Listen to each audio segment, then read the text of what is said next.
안녕하세요. 세상의 모든 돈을 복사하는 남자 돈봉단입니다. 여러분들 Y2K 공포를 혹시 아시나요? 컴퓨터의 날짜 표기 방식은 일반적으로 MM-DD-YY 형태로 표시되는데요. 2000년이 되기 이전의 구형 컴퓨터들이 연도에서 앞에 두 자리를 잘라버리고 저장하는 방식이 많은 문제를 일으킬 수 있다고 해서 이슈가 된 것이 바로 Y2K 문제입니다.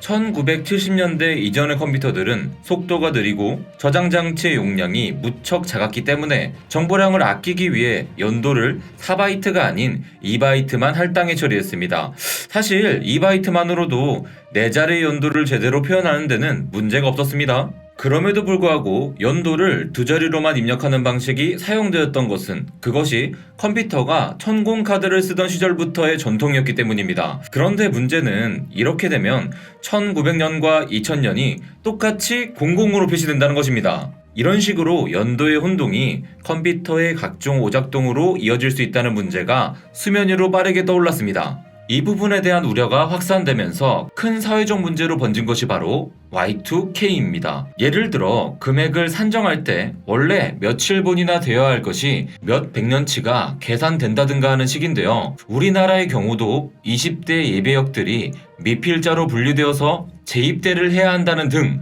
괴담이 퍼졌습니다. 사실 이 정도의 문제는 단순히 사회에 불편함을 주는 정도였지만 우려와 공포의 수면위는 점점 더 확대되었습니다. 전 세계의 금융망, 의료정보 시스템, 전력 시스템, 도시가스 시스템, 상하수도 시스템이 정지한다든가 원자력 발전소의 컴퓨터가 오작동을 해서 방사능이 유출된다든가 자동 항법 장치와 위성 관제 및 통신이 마비되어 날아가던 비행기가 추락한다든가 핵미사일 제어 컴퓨터가 오류를 일으켜서 핵미사일이 발사될 수 있다는 식의 이런 공포들이었죠. 이러한 우려로 인해 전 세계 정부 및 IT 업계엔 비상사태가 발생했었습니다. YK 얘기를 들어보기는 했는데 그 정도로 심각했던 건 줄은 몰랐네요. 돈봉남님, 그런데 혹시 YK가 지금 코인과 관련이 있는 건가요?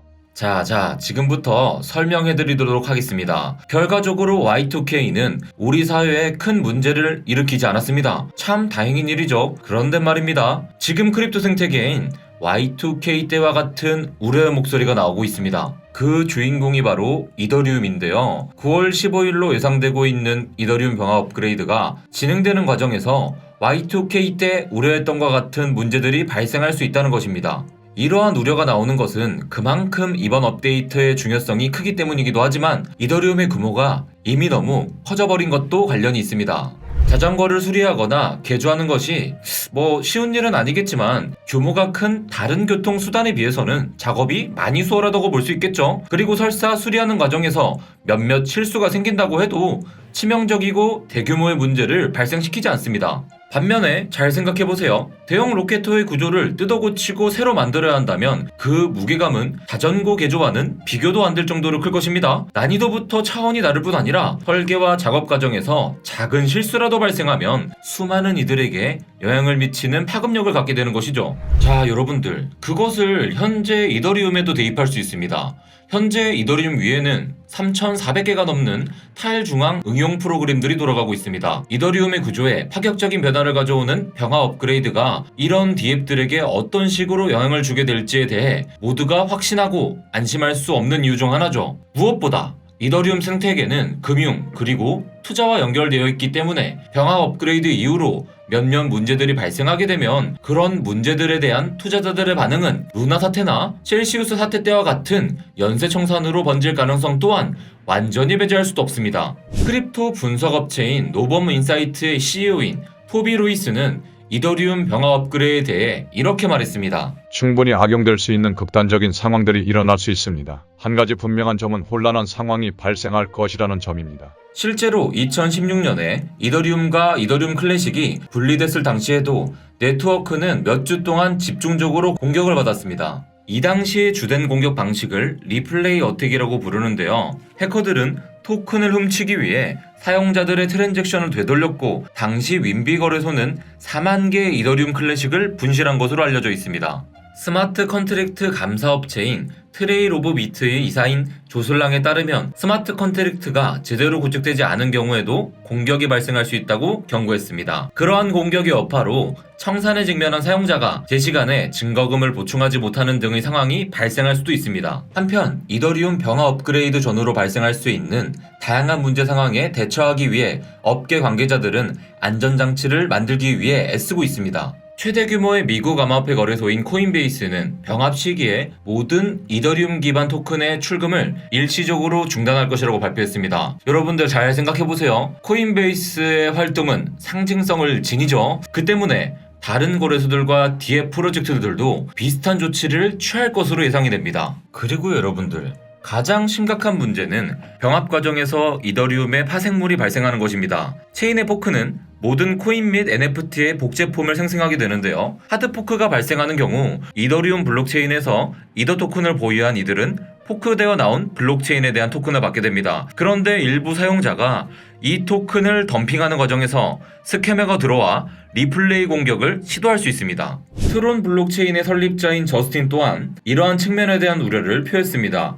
이더리움이 병합되는 과정에서 네트워크가 덜 안전해지며 포크가 발생할 때 공격에 취약해진다는 것이죠. 블록체인 분석업체인 댐레이더의 연구 책임자인 페드로도 이렇게 말을 했습니다. 작업 증명 토큰을 가지고 놀고 싶다면 다른 지갑으로 옮기세요. 그렇게 하면 공격자가 트랜잭션을 리플레이 할 수 없습니다. 많은 전문가들이 1999년에 Y2K의 위험을 경고했던 것과는 달리 현재 이더리움 핵심 개발자들은 이러한 우려에 대해 일축하고 있는 상황입니다. 컨센시스는 이더리움 공동 창시자인 조셉 루빈이 설립한 블록체인 소프트웨어 개발 회사인데요. 컨센시스의 수석 관리자인 벤은 이더리움 업그레이드 과정에서 리플레이 공격이 발생되더라도 그것은 심각한 문제가 될 것이라고는 생각하지 않는다 입장을 밝혔습니다. 한편 이더리움 재단은 이더리움 블록체인이 지붕 증명으로 전환되기 전에 이더리움의 버그 제보 포상금을 4배로 늘린다고 발표했습니다. 이러한 발표는 버그를 찾아서 고치겠다는 의지의 표현으로도 볼 수 있겠지만 버그가 없을 것에 대한 자신감으로도 볼 수 있는데요. 과연 결과는 두고 봐야 알겠지만 이더리움 재단과 관계자들이 자신을 보이는 것은 사실입니다.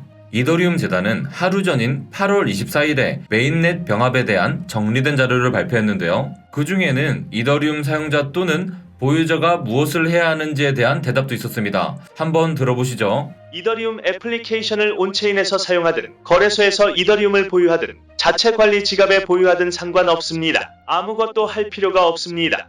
다만 사기를 조심하세요. 자, 사기를 조심하는 것 외에는 아무것도 할 필요 없다는 자신감인데요. 실제로 공포를 조장하며 이런저런 행동을 해야 한다고 말하며 코인을 자신들의 지갑으로 빼돌리는 등의 사기 시도가 벌어질 수 있는 부분에 대해서는 여러분들도 인지하고 조심할 필요가 있습니다. Y2K 때 결국 아무 일도 일어나지 않았듯이 이번 이더리움 병화 업그레이드에서도 아무 일도 없어야 할 것입니다. 하지만 투자자로서 무작정 괜찮겠지라고 생각하며 방심하는 것 또한 최선의 대책은 아닐 것입니다. 병합 과정에서 공격이 있을지 없을지, 있다고 했을 때 그런 공격들이 성공할지 실패할지에 대해 누구도 확실히 알 수는 없습니다. 다만 일어날 수 있는 사건에 대해 개개인이 안정장치를 확보할 수 있어야 됩니다. 이더리움 병합 이후에 발생할 수 있는 변동성에 대해서는 현금 확보를 하는 것도 방법이 될 수 있으며 이더리움 보유자들은 콜드 지갑의 물량을 보관하는 것도 만에 하나에 발생할 수 있는 문제 상황에 대한 대비가 될 수 있습니다. 이제 병합 예정일까지 약 3주를 남겨둔 상황인데요. 여러분들이 최선의 대응을 할 수 있도록 저와 크립토 분석팀도 계속해서 빠른 정보를 전달해드리도록 하겠습니다. 유튜브 특성상 신속하고 빠르게 정보를 전달하기가 조금 어렵습니다. 그래서 돈봉남 크립토 분석팀은 공식 텔레그램과 카톡방을 만들어 놨습니다.